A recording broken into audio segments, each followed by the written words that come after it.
Assalamualaikum warahmatullahi wabarakatuh. Perkenalkan, nama saya Nisa Salsabila dengan NIM 23011-25002.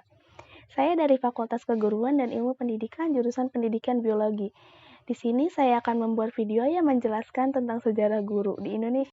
Untuk memenuhi tugas UAS, profesi pendidikan dengan dosen pengampu, Dr. Gufron Amirullah MPD. Apa yang dimaksud dengan sejarah guru? Sejarah guru di Indonesia adalah kisah heroik tentang pengabdian, dedikasi, dan perjuangan tanpa henti untuk mencerdaskan kehidupan bangsa. Guru adalah pahlawan tanpa tanda jasa yang terus berkarya di tengah keterbatasan mengontraksi Indonesia menuju masa depan yang lebih cerah. Di sini ada awal mula proses pendidikan. Bangsa Indonesia sudah mengenal sistem pendidikan sebelum sekolah-sekolah diperkenalkan oleh kolonial Belanda. Pendidikan pada masa prokolonial Belanda dalam bentuk yang formalistik, melainkan sebuah bentuk yang membudaya dan menjadi kebudayaan.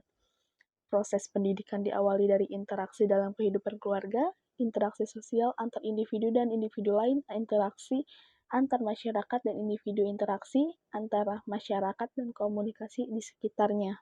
Dan di sini juga ada sebelum agama Islam masuk ke Indonesia. Pada zaman dahulu sebelum agama masuk ke Indonesia, seorang yang ingin belajar harus mengurangi seorang petapa. Petapa itulah yang disebut sebagai seorang guru bagi murid yang menuntut ilmu.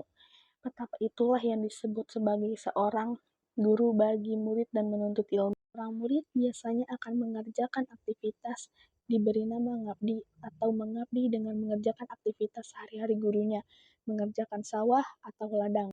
Pada masa Hindu-Buddha, munculnya kerajaan sebagai sebuah sistem politik. Untuk melenggangkan sistem politik diperlukan lembaga pendidikan, sosialisasi nilai, keterampilan, kepentingan kerajaan. Pada saat itu masyarakat terdiri atas kelas-kelas atau kasta tertentu, misal Brahmana, Ksatrio, Waisya, Sudra.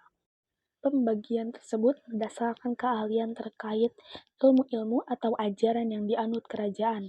Brahmana seperti rohaniawan, Waisya memiliki keterkaitan duniawi, namun untuk kepentingan masyarakat umum.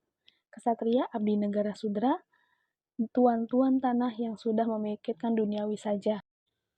Di sini ada guru di zaman pendidikan Belanda. Selanjutnya pada masa kolonial Belanda pun memberikan warna tersendiri pada pembangunan pendidikan di Indonesia. Masa kolonial Belanda memperkenalkan sekolah pada dasarnya mengikuti perkembangan ilmu pengetahuan dan teknologi. Sekolah pada awal kemunculan berkembang biak di Yunani, yang berarti waktu luang. Hal ini dilakukan oleh para orang tua yang bekerja, sehingga tidak memiliki waktu untuk memberikan pengajaran pada anak-anaknya. Sehingga anak-anak dipercayakan pada orang yang dianggap memiliki pengetahuan yang lebih di sekolah.